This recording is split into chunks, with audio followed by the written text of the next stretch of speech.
Hello, I'm just going to do a quick video. Just watched Jane Day's latest video, and she was chatting a lot about kind of what Naomi had said to her in group about you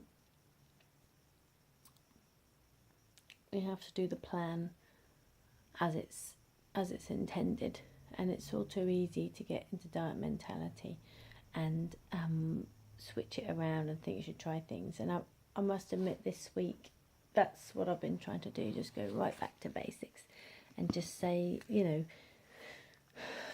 just really, go back to vegetarian, like just sort of habits, and just try and make it easy on myself. I think it was interesting. I haven't succeeded the last 3 days, and the reason why I know I haven't succeeded the last 3 days is because I ran out of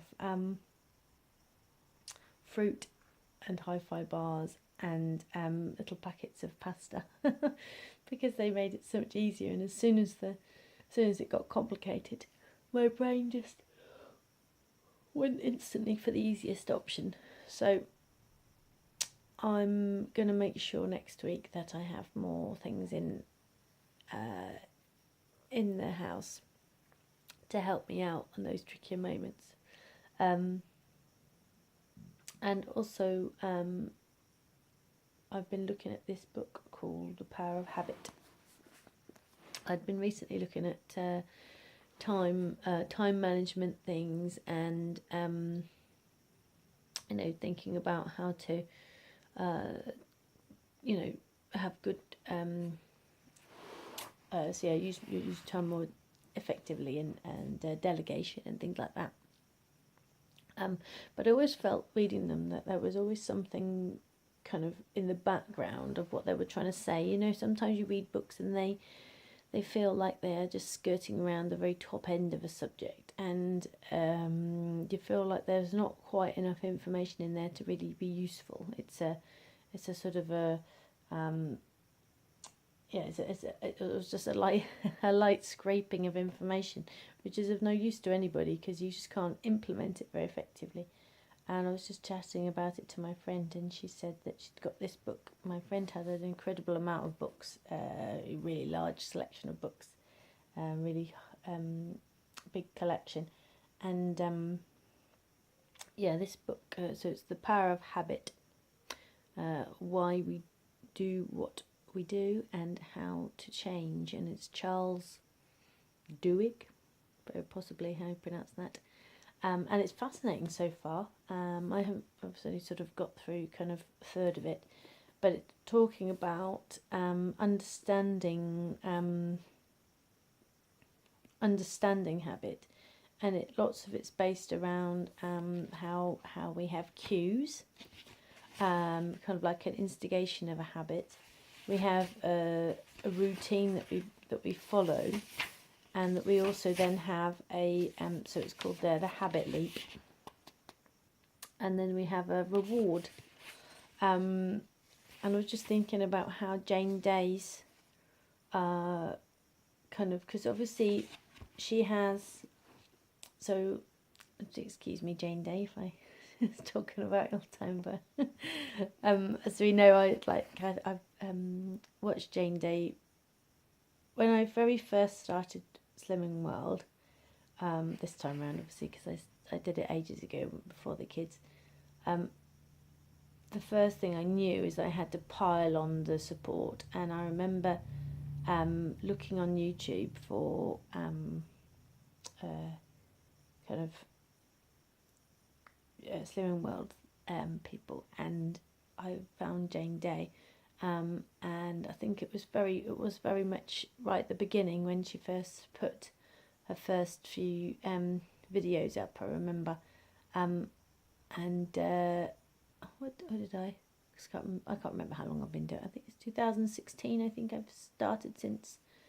So yeah. Anyway, I've watched Jane Day all the way through. Right at the beginning, obviously I wasn't confident enough to comment. So I just watched. I don't even know. I remember feeling kind of like, I don't even know how to comment or what to comment, or like too nervous to do it, or so I didn't for a very long time. And I remember slowly but surely Jane Day being kind of one of the only people that made me think about what I'm doing. And then I'm a person who, I can't just deal with the top layer of stuff. I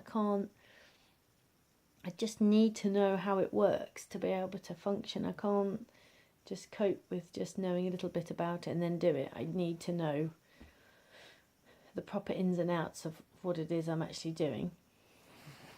And worrying, something on the bike. It's just a pump. Maybe I'll try and work out if my partner's bike's broken, but it's just a pump bit. So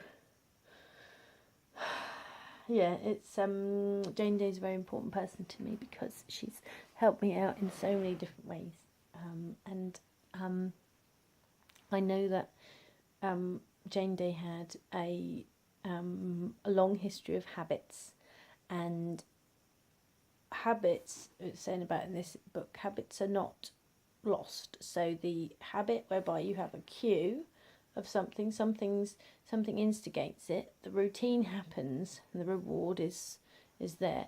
That's always going to be there. It's always going to be there in the back of. It's like in the reptilian brain, and the kind of the bit where the kind of all the reflexes, that sort of thing happen. The basilar ganglia, I think it was, something like that. I remember it is.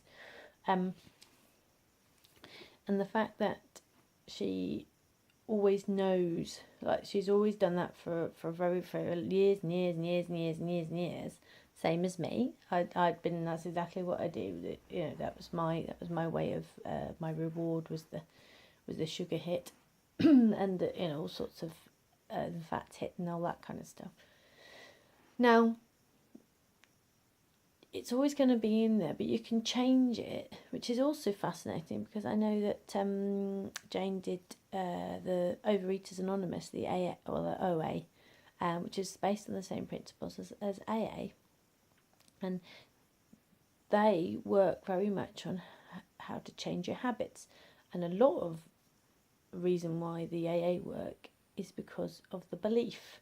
So you have to have the belief that the change in habit will work. But it was just a side tangent, but it was interesting that so that had the same kind of, that it had that link. So I feel that Jane is struggling at the moment. Again, I'm sorry, Jane, to talk about you, but it inspires me to think about, as every video that you do inspires me to think about just why exactly are these things happening. There must be a cue in there somewhere. There must be something in there, a little spark that makes you think.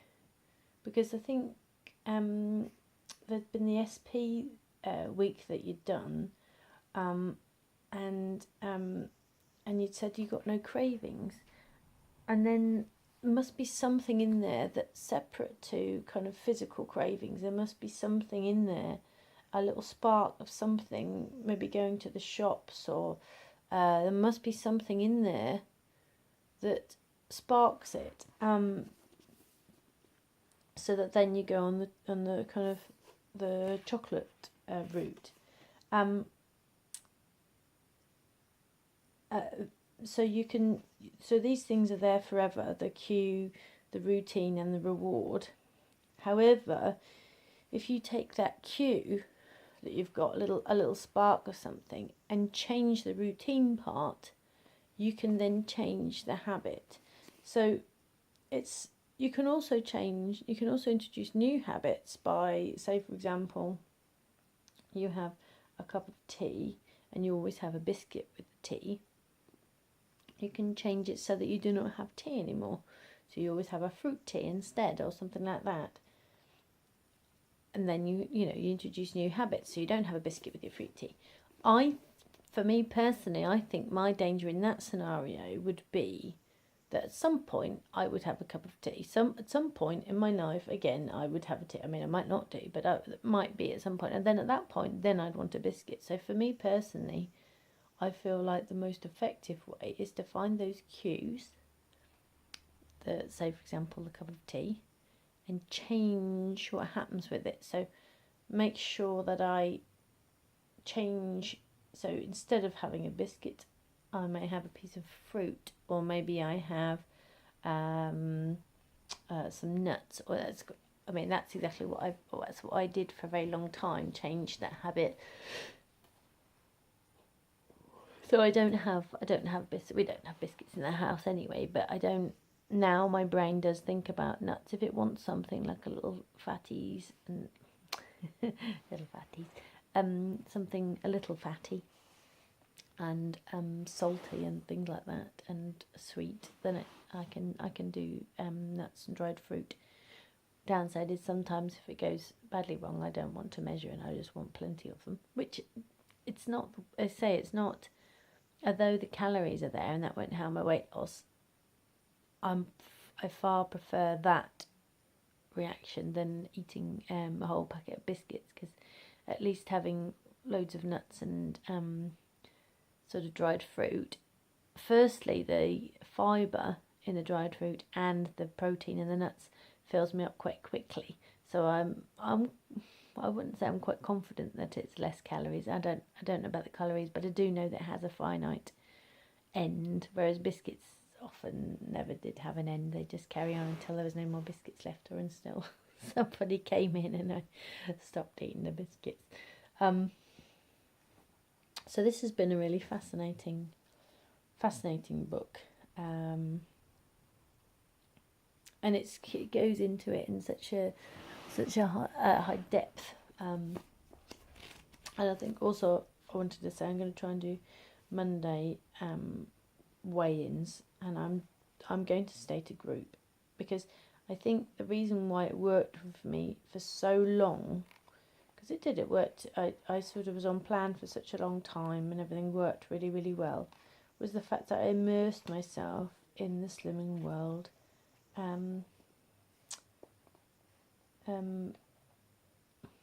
World, I suppose, in the kind of, I engaged in the group, and even though it was a bit weird and a bit stupid and the people were a bit crazy and it was all a bit it worked. It's happened, and it's patterns, and it's the Monday morning. My little brain still now goes, well, Monday morning slimming world, and because I've made a routine out of it and made a habit out of it, it happens, and that's kind of allows you to kind of keep on the path, even if you've gone off. There's a little bit of your brain that goes, you do slimming world, so there's always a little bit of you that just drops back into it naturally. And so I feel like if I could just help myself, just to be a little, just help myself create some better habits, then I would succeed. And it's only a few bits. And the other thing that happened was I wrote down everything on my little diary, my little my little sheet of paper, which you get from group, which is like a little food diary sheet, and I wrote everything down, and then on the third day I lost it somewhere. It must have come out of my pocket, and it must be somewhere, and then I couldn't write anything down on it, and that really scuppered me. And I was like, I don't know how many sins I've had. And the act of writing it all down and adding it all up, so that the total, there's a bit of your brain that goes, there's a total here, that's complete, and that like shuts down the bit of your brain that thinks I'll have sins, because you're like, no, it's finished. There's no more space there, you can't put any more in. So I feel like that was trickiness. And for some reason, the individual little sheets works better than a book, because the sheets you can fold up and put in your pocket, whereas a book you have to kind of have with you, and sometimes you don't have a bag with you, or whereas if you've got a sheet with you, you can just pull out, even if you don't have a pencil at the time, there's a bit of your brain that goes, okay, well, I've looked at that, I've had that, I could have this now, but only if I remember that I've had it, and then I'll put it in later. Or there's a bit of your brain that goes, I can't have it now because I don't have a pencil, so I can't write it, so I think that worked really well. So I think next time I go to group, which I think I'm now going to go back to group, although it's crazy, although it's a little bit weird, although there's a lot of support, and although there's better groups out there, I'm sure that actually do different things each time. I think it's the best I've got right now, and unless I take advantage of it, like, it's the same as life, isn't it? Sometimes we have a scenario where maybe life isn't as good as we think it could be, and everybody else has got a better life than us. But if we're just grateful for what we have, then we can start to make the most of what we have. And I think that was a little bit of what I was doing. I think I was just being ungrateful for the opportunities that I have. Which, on a tangent, this is my mum came over yesterday, and my dad, to help look after the kids. And I didn't realise it was my mum's birthday. I knew it was my mum's birthday like 3 or 4 days ago, but I didn't kind of collect the fact that it was the Saturday, and I totally forgot. And I only realised when she was here, and I got really annoyed with myself because I could have made her a cake, and I could have, the kids could have done cards and all sorts.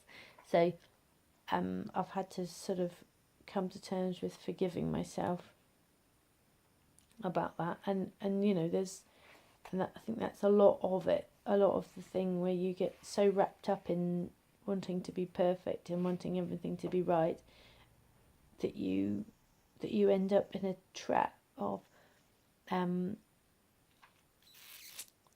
not forgiving yourself, and that's a really dangerous path, because not forgiving yourself doesn't allow yourself to change.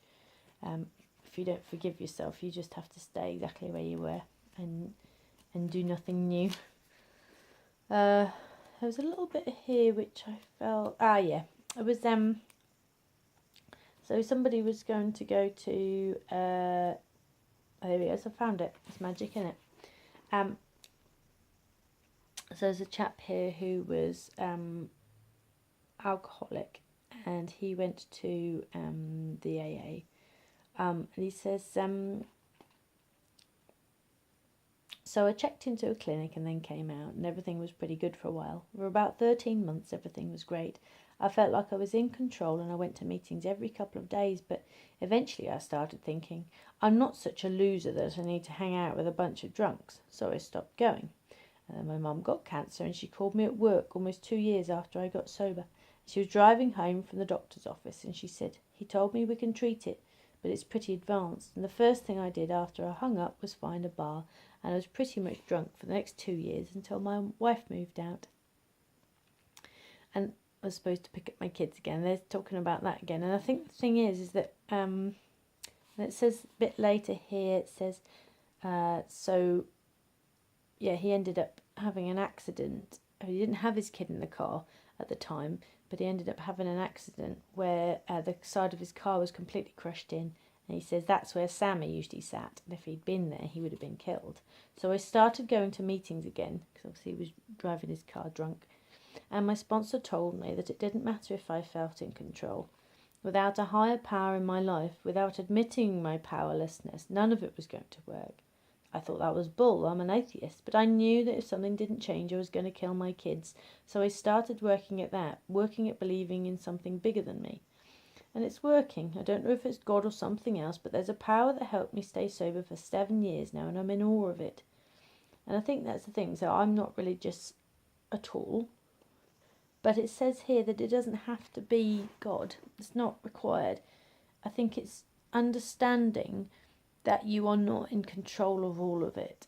In terms of other people have opinions, you can't be in control of all of it. You can't be perfect. You can't think that, because there's a little bit of that where it says about not such a loser that I need to hang out with a bunch of drunks.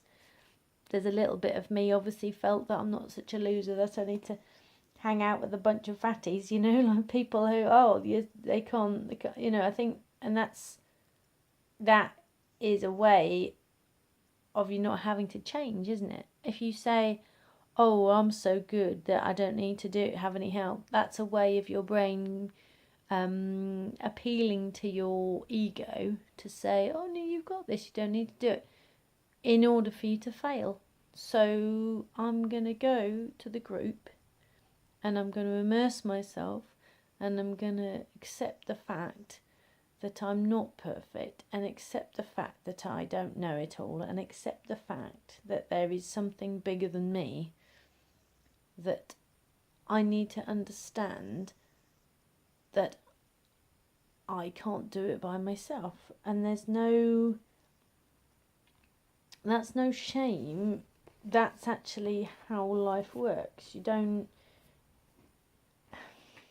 can be the most powerful person in the world, and you can be really, really, really good at what you do, and that doesn't detract from the fact that we all need help sometimes. I mean, even the most talented and capable people, if they get caught in a car accident, they're going to need to go to hospital, and a surgeon's going to need to fix them. They can't do it all by themselves. There's always a way that you can offer everything you can to society, but you need to be ready to accept the help if you need it. And I think, there's not much better out there than Slimming World for me. I know that it's a really good place to be in. It's a really safe space. They're really supportive, and everybody else there is going through similar things that I'm going through, and I need to maximise the support. All right. I don't think this video has a title. It's just ramblings, but I think all of us on YouTube are the same, aren't we? We just have got thoughts running through our heads, and sometimes you don't know how to cope with them. Sometimes they're all just mishmashing together, and having a space where you can kind of direct them out just to help the brain really refocus, and having other people interact with us that are going through similar things really helps, doesn't it? So I'll just take a minute out to comment on Jane's video. Now I've kind of got my thoughts a bit more coherent, and I will probably go and make myself another coffee. Okay then guys, lots of love to you all, and I will do a video on Monday to let you know how I've got on. I did pretty well on my first few days, and I've come off a little bit for the last couple of days, but we'll see what happens on Monday. Alright, lots of love, bye.